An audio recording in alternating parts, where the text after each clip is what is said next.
Hello students, yes I am again here with my new video and आज हम start करेंगे chapter 5 which is laws of motion और lecture 1। तो chapter 5 में हम क्या स्टडी करेंगे? हमने चैप्टर 5 में जो स्टडी करना है ऑलरेडी कुछ आइडिया अपने चैप्टर 5 का क्लास 9th में यानी laws of motion class 9th में भी था, that is force and laws of motion. वहाँ पे बेसिक आइडिया ले होगा और स्टार्टिंग क्लास 11th में वही बेसिक आइडिया से ही हमें करना है, यानी बेसिक कंसेप्ट, क्योंकि 9th से अभी 11th में ये 10th का इन बिटवीन आने से थोड़ा गैप होने से काफ़ी चीज़ आप भूल गए। तो हमें स्टार्टिंग से बेसिक वही चीज़ कवर करनी है और फिर हमें आगे 11th level plus competition level तक जाना है। तो स्टार्ट करते हैं chapter 5 laws of motion. Yes, first topic force. तो फोर्स हम स्टडी करते हैं कि फोर्स है क्या, ठीक है, और हम आगे देखेंगे कि डिफरेंट साइंटिस्ट ने क्या इससे रिलेटेड कंसेप्ट दिया। फोर्स है क्या?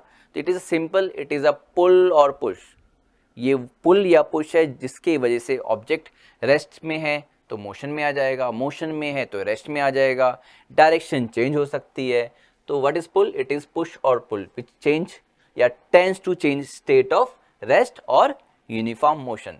अब ऑब्जेक्ट रेस्ट में है तो या तो मैं उसको पुल करूंगा या तो उसको पुश करूंगा, तो ऑब्जेक्ट रेस्ट से मोशन में आ जाएगा। मोशन में है तो मैं इसको रेस्ट में ला सकता हूँ, उसके लिए मुझे फोर्स अप्लाई करना पड़ेगा। वैसे ही बॉल है, ये एक बलून ले सकते हैं, उसका हम शेप चेंज कर सकते हैं।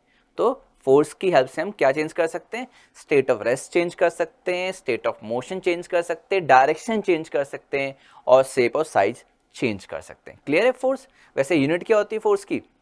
यस, वेरी गुड, फोर्स की यूनिट न्यूटन होती है। तो न्यूटन साइंटिस्ट का नाम है, तो न्यूटन को पहचान सकते हो आप? देखते हैं आप पहचान पाते नहीं। तो फिलहाल न्यूटन तक पहले पहुंचने से पहले स्टार्टिंग में फोर्स के बारे में जो आइडियाज़ मिले वो हमें इन साइंटिस्ट से मिले। जैसे आप पहचान सकते हो ये फेस आइडिया, यस ये एरिस्टोटल है एंड ये गैलीलियो। तो यस गुड, तो आपको पहचान रखनी है कि कौन यहाँ पर है ये। तो ये फर्स्ट एरिस्टोटल ने ये कंसेप्ट दिया। इन्होंने जो प्रैक्टिकली देखा, जो सामने चीज़ देखी, उसके अकॉर्डिंग इन्होंने कहा, क्या कहा उन्होंने कि according to this law, Aristotle law के according, an external force is required to keep our body moving with uniform velocity.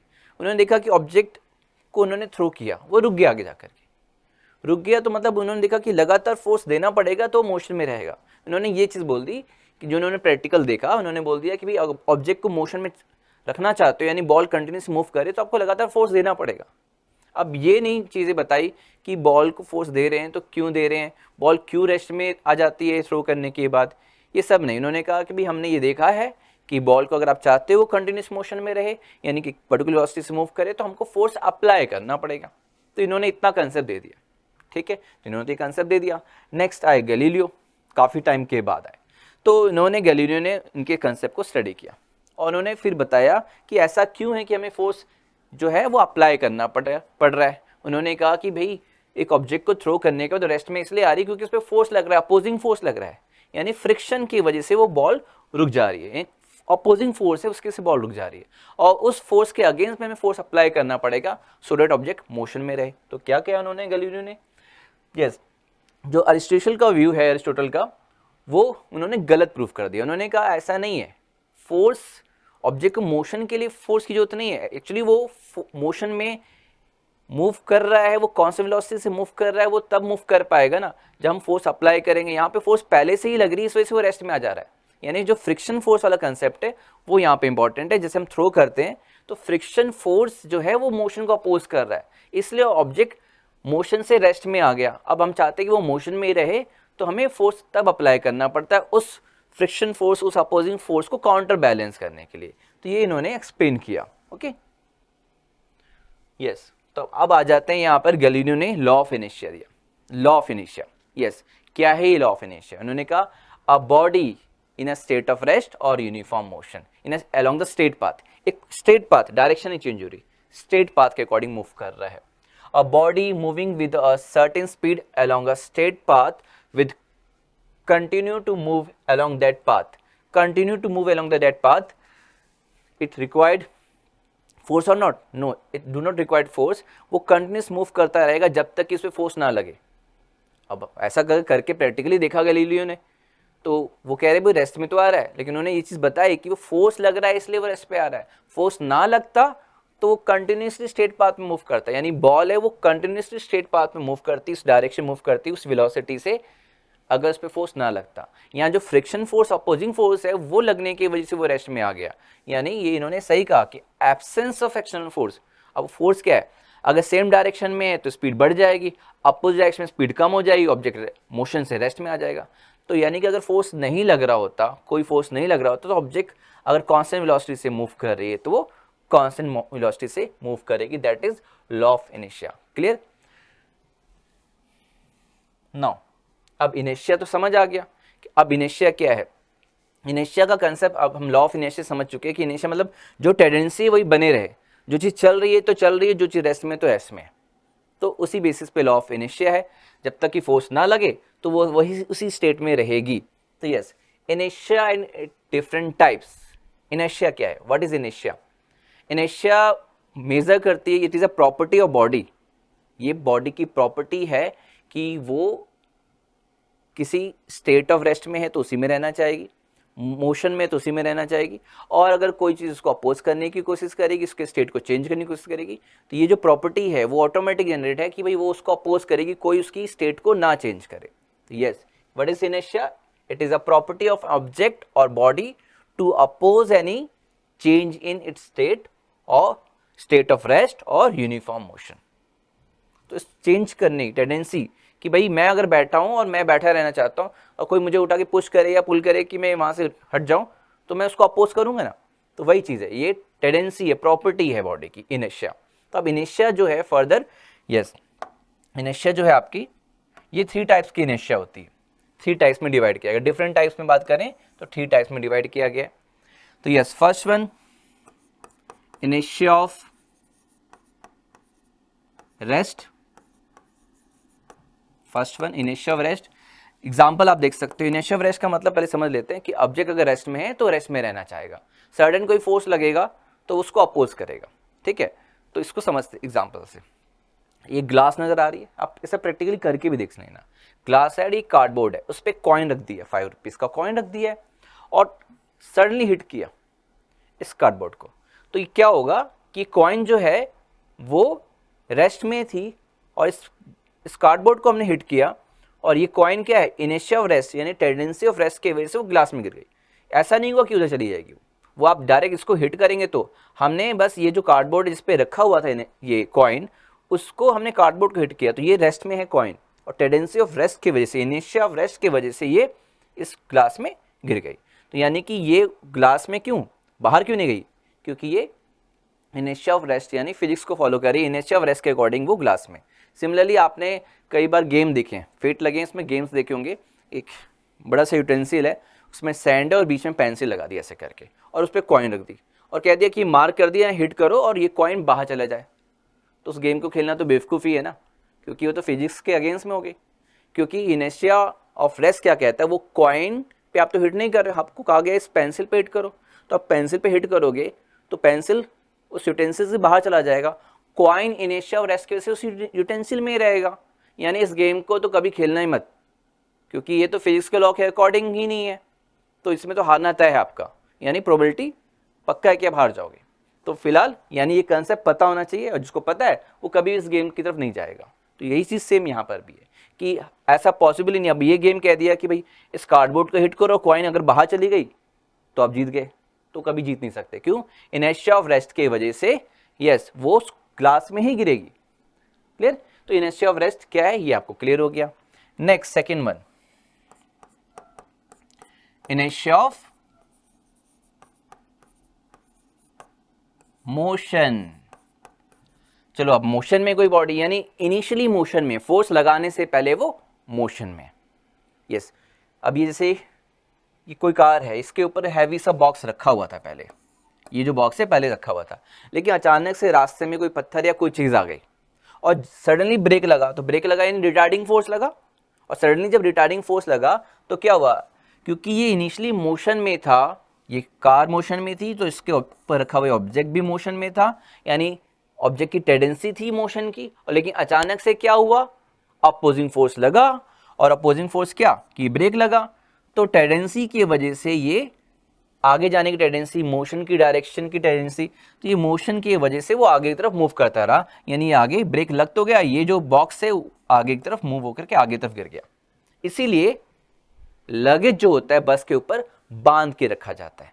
अब बस चल रही है, ऊपर लगेज रखा हुआ है, आपने उसको टाइप नहीं किया, बांधा नहीं सही से, तो क्या हुआ, आप बस से जा रहे हो, अचानक से बीच में कोई आ ही जाता है, कोई एनिमल आ जाता है, कोई अचानक से आ जाता है, तो ब्रेक लगाना पड़ेगा ना। तो ब्रेक लगा उसकी सेफ्टी के लिए कि ब्रेक लगाना ज़रूरी है, लेकिन आपने लगेज नहीं बांधा तो क्या हुआ, वो लगेज उस पर गिर जाएगा, तो उसको बचा ही नहीं पाया, पूरा इतना हैवी लगेज उसके ऊपर गिर गया। तो इसीलिए जब भी आपकी जो बस में या कार में जो भी चीज़ ऊपर छत पे अगर बांधना पड़े तो उसको छत पे रखा नहीं जाएगा, उसको टाइटली बांध दिया जाएगा। अगर क्योंकि ब्रेक लगा तो ये लगेज आगे की तरफ इनर्शिया ऑफ मोशन की वजह से गिरेगा। क्लियर? नेक्स्ट, तो ये क्लियर हो गया आपका inertia motion. Third one yes, direction, inertia of direction.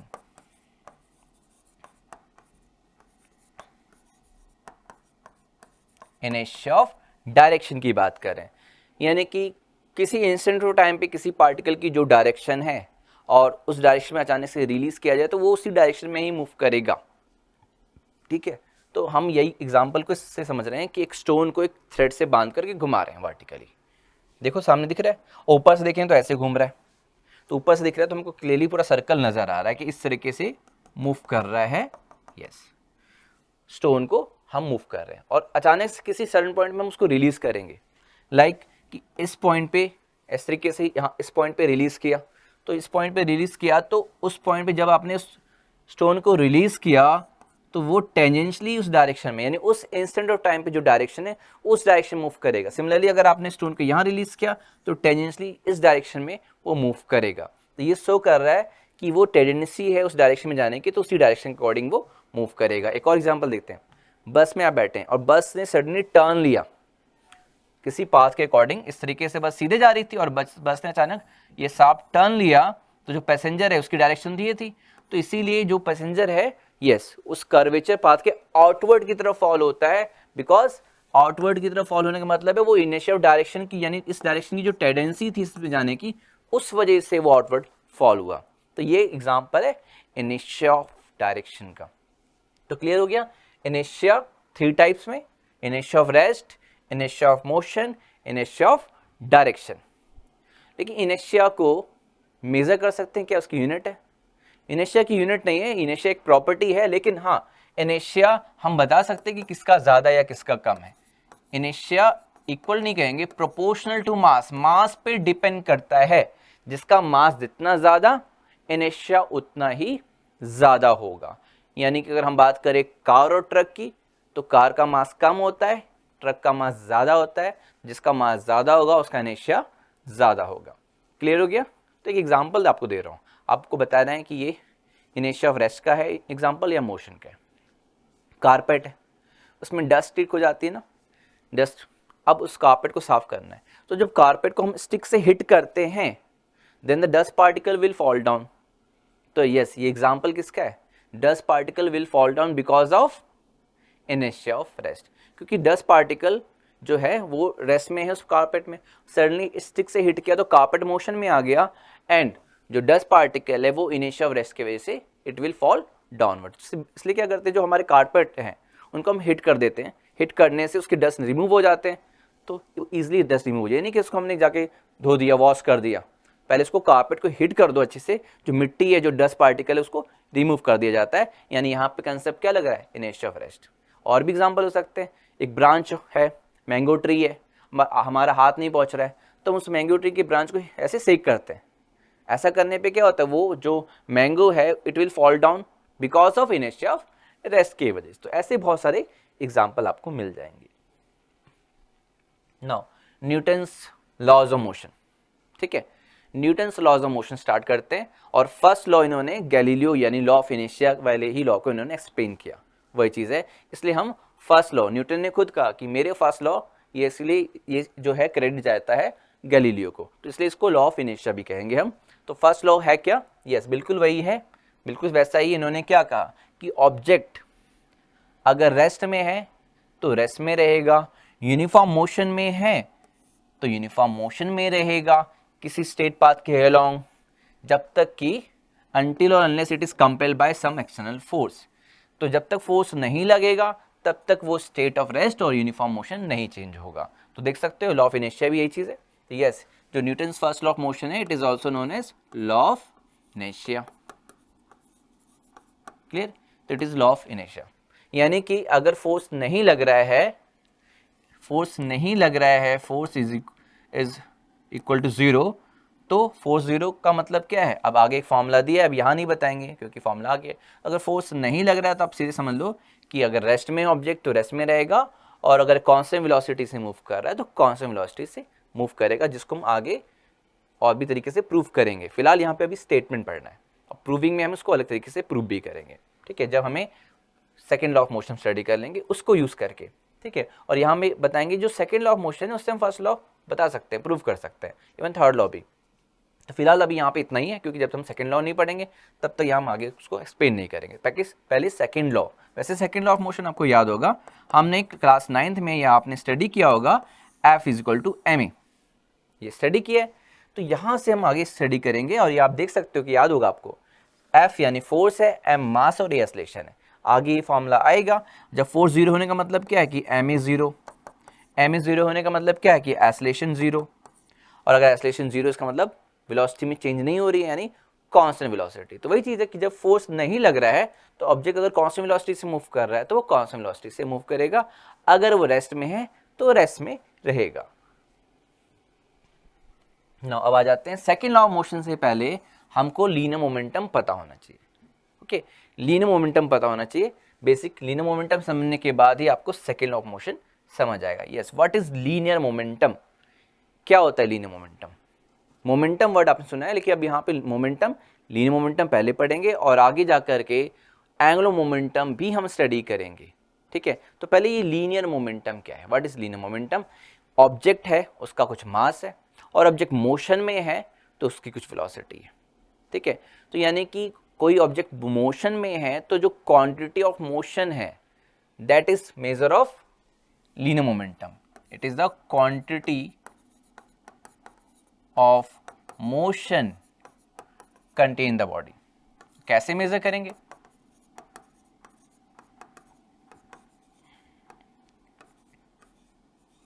Quantity of motion contain the body. अब मेजर कैसे करेंगे? तो जो मोमेंटम है उसको P से डिनोट करते हैं, एंड इट इज बॉडी है तो मास है। ओके, बॉडी है तो मास है, और मोशन है यानी वेलोसिटी है।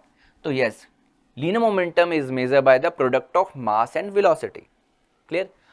Product of mass and velocity, ये आपने क्लास 9th में स्टडी किया था। तो linear momentum is equal to product of mass and velocity. क्योंकि हमें पता है कि वेलोसिटी वेक्टर क्वांटिटी है, लीनियर मोमेंटम भी आपका जो यहाँ पर वेक्टर क्वांटिटी है, P vector is equal to mv vector. और हमें आगे वेक्टर फॉर्म में ही ज़्यादा स्टडी करना है 11th क्लास में, तभी कंसेप्ट अच्छे से क्लियर होंगे। 9th क्लास में बस आपने बेसिक फॉर्मूले पढ़े होंगे, डेफिनेशन पढ़े होंगे, लेकिन जो कंसेप्ट समझना चाहिए वो तब तक नहीं समझ आएगा जब तक हम वेक्टर्स ना पढ़ लें सही से। तो इसीलिए after studying the vectors chapter 4, जो कि वीडियो है आपके यहाँ पर प्लेलिस्ट में आपको मिल जाएगी, तब ये टॉपिक आपको अच्छे से समझ आएगा, तब इसके न्यूमेरिकल्स भी बड़े ईजिली हो पाएंगे। तो yes, linear momentum is equal to mass into velocity, mv vector. Unit क्या होगी? What is unit? तो बात करें SI यूनिट की,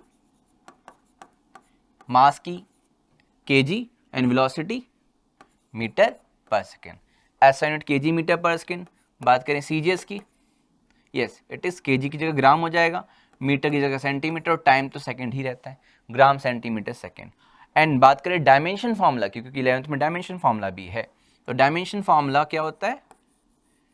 मास kg m, वेलोसिटी L यानी मीटर पर सेकेंड, mlt -1, ये डायमेंशन फार्मूला है। क्लियर? फार्मूला लीनियर मोमेंटम का वेक्टर फॉर्म में, and unit and dimension formula, और डेफिनेशन आपको यहाँ पे क्लियर है। तो ये हो गया आपका लीनियर मोमेंटम। अब अगर फोर्स लगेगा तो वेलोसिटी चेंज होगी, तो वेलोसिटी चेंज होगा तो मोमेंटम चेंज होगा।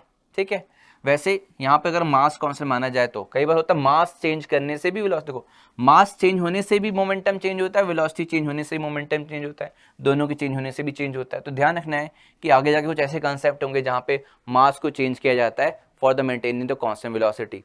तो वेलोसिटी कांस्टेंट रहती है बट मास चेंज करते हैं, बट मास चेंज हो रहा है तो मोमेंटम चेंज हो रहा है, तो वो भी ध्यान रखना है। बट मोस्टली आपको कहीं मिलेगा कि भाई मास कांस्टेंट और वेलोसिटी चेंज कर रहे हैं। और याद रखना है कि जो वेलोसिटी चेंज हो रही है डायरेक्शन के भी चेंज होने से भी चेंज होती है, ठीक है।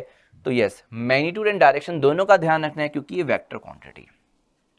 तो यस, अब हम कहें कि अगर टू बॉडीज हैं, लेट टू बॉडीज हैं, उनका कहा कि सेम मोमेंटम है P1 इक्वल टू P2। तो अगर P1 इक्वल टू P2 है तो हम कह रहे हैं भाई उसका मास m1 है, वेलोसिटी v1 है, सेकंड वाले का मास m2 है, वेलोसिटी v2 है। तो अगर m1 ग्रेटर देन m2 हुआ, अगर m1 m2 से ग्रेटर हुआ तो हम क्या करें, मोमेंटम दोनों का सेम है, क्लास 9 के स्टूडेंट हैं, ठीक है, उनके दोनों का मोमेंटम मैंने कहा सेम है। तो जिसका मास ज़्यादा है तो उसकी वेलोसिटी क्या होगी, यस प्रोडक्ट कांस्टेंट आना चाहिए क्योंकि ये जो प्रोडक्ट है ये जो प्रोडक्ट है सेम है। तो अगर ये ज़्यादा है तो ये कम होगा, यानी अगर मास ज़्यादा है किसी बॉडी का तो उसकी वेलोसिटी यस लेस होगी। तो ये फॉर्मूले से आपको क्लियर हो रहा है कि अगर ये चीज़ सेम है यानी सेम को हम कांस्टेंट कहते हैं, तो मास एंड वेलोसिटी का अगर प्रोडक्ट कांस्टेंट है यानी गिवन है, तो अगर मास इंक्रीज करेंगे या मास ज़्यादा होगा तो वेलोसिटी कम होगी। क्लियर, ये जो कंसेप्ट है लीनियर मोमेंटम का। अब इसको और भी अच्छे समझेंगे जब हम इसके न्यूमेरिकल्स करेंगे। वेक्टर्स फॉर्म में अभी हमने बस फॉर्मूला पढ़ा है, न्यूमेरिकल्स को अलग से ही स्टडी करना होगा हमको, ठीक है। आज बस हम लॉज समझ रहे हैं। Yes, second laws of motion, second law of motion momentum study कर चुके हैं, लेकिन सेकेंड लॉ ऑफ मोशन हमें स्टडी करना है। यस, ये ब्लॉक है, अभी सरफेस पे मूव कर रहा है, m मास है, इनिशियली कह देते हैं कि चलो इनिशियल वेलोसिटी u है, u वेक्टर। और क्या ये वेलोसिटी चेंज होगी, हाँ चेंज तब होगी जब मैंने फोर्स लगाया। ये देखा गया बहुत सिंपली, फोर्स अप्लाई किया, फोर्स भी वेक्टर क्वांटिटी है, ये फोर्स लगाया मैंने, अब देख सकते हो डायरेक्शन क्या है, सेम है। सिंपल एग्जांपल कि फोर्स जो अप्लाई किया वो वेलोसिटी की डायरेक्शन में है, तो स्पीड या वेलोसिटी बढ़ेगी ना, यस इंक्रीज होगी। और फोर्स लग रहा है और यहाँ पर इस मास m को कांस्टेंट रखते हुए हमने ये देखा कि वेलोसिटी इंक्रीज होकर u से v हो गई। अपोजिट डायरेक्शन में फोर्स लगता तो वेलोसिटी डिक्रीज होकर के v हो जाती, यानी v की वैल्यू u से कम होती, क्योंकि सेम डायरेक्शन में फोर्स लगा है तो यस v की वैल्यू u से ज़्यादा है। फिलहाल डायरेक्शन सेम है यहाँ पर। तो यानी कि अब हमने फोर्स तो अप्लाई कर दिया, फोर्स अप्लाई करके वेलोसिटी चेंज कर दी। हमने देखा कि हमने फोर्स जो अप्लाई किया यहाँ से यहाँ तक t टाइम के लिए फोर्स अप्लाई किया, तो जो हमने फोर्स अप्लाई किया उसके वजह से क्या हुआ, मोमेंटम में चेंज आया। तो कितना चेंज आया मोमेंटम में, तो देखो इनिशियल मोमेंटम कितना pi यानी इनिशियल मोमेंटम, या p1 भी कह सकते हैं वेक्टर टर्म में, mass into initial velocity u, तो ये इनिशियल मोमेंटम है। अब हमने देखा फाइनली फोर्स लगने के बाद क्या हुआ, final momentum p final m into v vector, तो फोर्स लगा और मोमेंटम चेंज हो गया। और टाइम कितना, इन टाइम t, तो टाइम t में इतने टाइम में t टाइम में मोमेंटम में चेंज आया। तो यूनिट टाइम में जो चेंज आएगा वो क्या होगा, तो हमने देखा कि t टाइम में चेंज जो आया, t टाइम में जो चेंज आया वो डेल्टा p मानी फाइनल मोमेंटम माइनस इनिशियल, तो डेल्टा p वेक्टर कह सकते हैं। तो यूनिट टाइम में दिस इंप्लाइज कि यूनिट टाइम में जो चेंज आएगा वो delta p by delta t, या सिर्फ t कह देते हैं t, that is m v minus m u upon t। तो ये rate of change of momentum हो गया, क्योंकि t टाइम में इतना चेंज आया तो यूनिट टाइम में जो चेंज आएगा उसको क्या कहते हैं, rate of change of momentum कहते हैं। और m चाहे तो उसमें कॉमन भी ले सकते हैं, v vector minus u vector upon t। तो अब ये हमारे पास rate of change of momentum है, और हमने ये देखा, न्यूटन्स ने बेसिकली ऑब्जर्व किया, उन्होंने कहा कि जो फोर्स अप्लाई कर रहे हो आप वो directly proportional to the rate of change of momentum है, that is mv minus mu vector upon t। तो force is proportional to rate of change of momentum. Proportionality sign remove हुआ, constant proportionality k mv minus mu vector upon t, और k की जो value है वो 1, इन्होंने कहा ऐसा सिस्टम में इसको 1 ले लो, ऐसा सिस्टम के लिए k की वैल्यू 1, तो जो फोर्स मिला आपको यहाँ पर m v vector minus m u vector upon t, ठीक है। और इसमें आप m कॉमन ले लो तो v minus you vector upon T, it is क्या हो जाएगा, मास इंटू एक्सेलरेशन। तो f वैक्टर यानी फोर्स जो हमारा आया, यानी कि जो फोर्स हमारा आया f वैक्टर वो ma वैक्टर आ गया। तो अभी हमने पूरा एनालाइज कर लिया क्या, कि हमने देखा कि इनिशियल मोमेंटम कुछ है, फोर्स लगा for the time t, momentum change हुआ, और ये जो मोमेंटम चेंज हुआ, जो रेट ऑफ चेंज मोमेंटम है फोर्स के डायरेक्टली प्रोपोर्शन है, प्लस जो चेंज होगा वो according to the force applied होगा।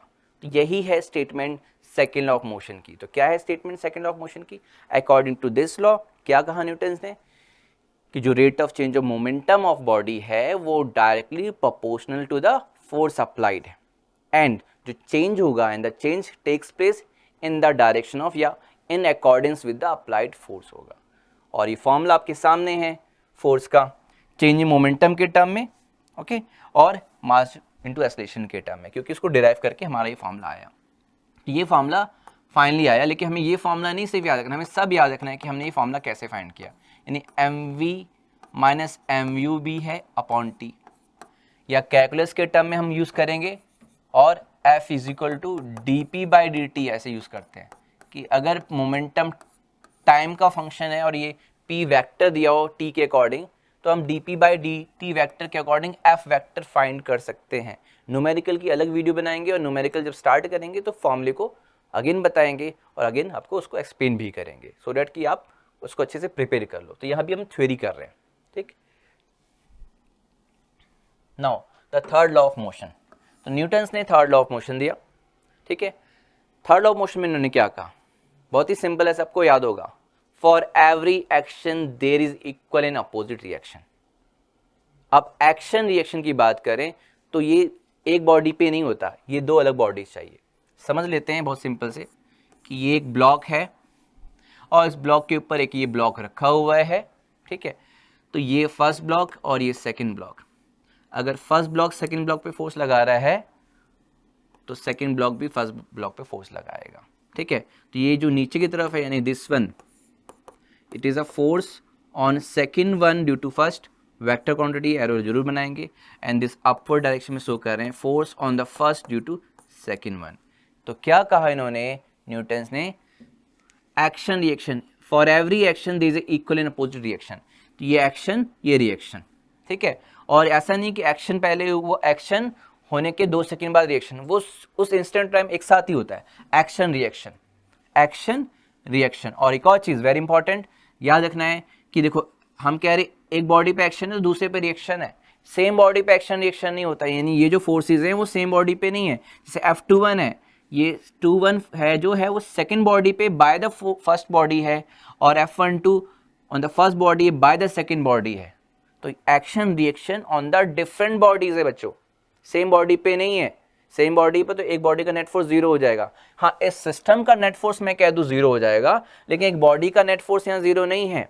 तो ये एक्शन सेकेंड बॉडी पे तो फिर रिएक्शन फर्स्ट बॉडी पे, तो यहाँ पे दो अलग अलग बॉडी पे एक्शन रिएक्शन हो रहा है। For every action there is equal and opposite reaction. तो ये आपका थर्ड लॉ ऑफ मोशन है, और डायरेक्शन के बेसिस पे कहेंगे F12 vector is equal to minus F21 vector. और देख सकते हैं कि F12 वेक्टर माइनस इधर जाके प्लस हो जाएगा, F21 वेक्टर का सम इज इक्वल टू 0। ये जो 0 कह रहा हूँ ना मैं, ये पूरे सिस्टम कह रहे हैं, इस सिस्टम पे जो नेट फोर्स है वो 0 है, लेकिन एक बॉडी की बात करें तो वो ये फोर्स और ये फोर्स अलग अलग है डायरेक्शन के बेसिस पे, मैग्नीट्यूड सेम है। तो for every action there is equal and opposite reaction, but direction opposite है, ठीक है। तो ये हमारा Newton's third law of motion है। तो आज हमने बस लेक्चर 1 में क्लास 9 का रिवाइज किया है बच्चों, सिर्फ 9 क्लास का रिवाइज किया है, इसको अच्छे से रिवाइज करना। बाकी जब न्यूमेरिकल्स करेंगे और अच्छे क्वेश्चंस करेंगे तो उस कंसेप्ट को और डिटेल में समझ करके करेंगे, उस न्यूमेरिकल के साथ करेंगे तो और अच्छे से समझ भी आएगा। तो नेक्स्ट वीडियो में हम जल्दी आपको मिलते हैं एक नए टॉपिक के साथ। Thank you.